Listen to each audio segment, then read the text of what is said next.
All right, so that's rolling. We're rocking and rolling.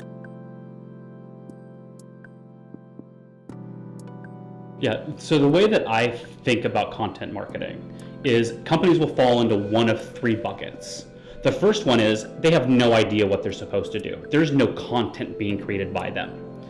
So what I'm able to do is help them identify what that content calendar looks like, what that initial strategy is, at least to get them off the ground. So they're not having to rely on a bunch of third-party content with some hope of driving traffic back to them or some awareness.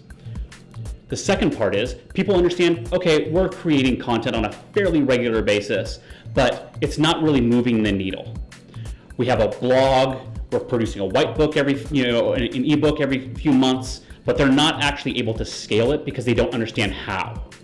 So how do you leverage agencies and companies like mine to actually ignite your content strategy in a way that becomes a publisher for you?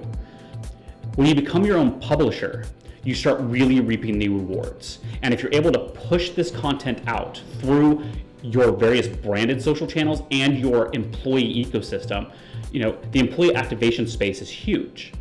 You're able to start capturing more and more of this business. The third bucket of that is, there are companies who say, you know what, we're producing content all the time. We have a blog post every day, we're promoting ebooks and webinars, and we're doing all these other things. My problem is, we're producing so much, we don't know how to distribute it. So how do you open up new channels that start touching more niche audiences in a way that your content has a life cycle that could last years?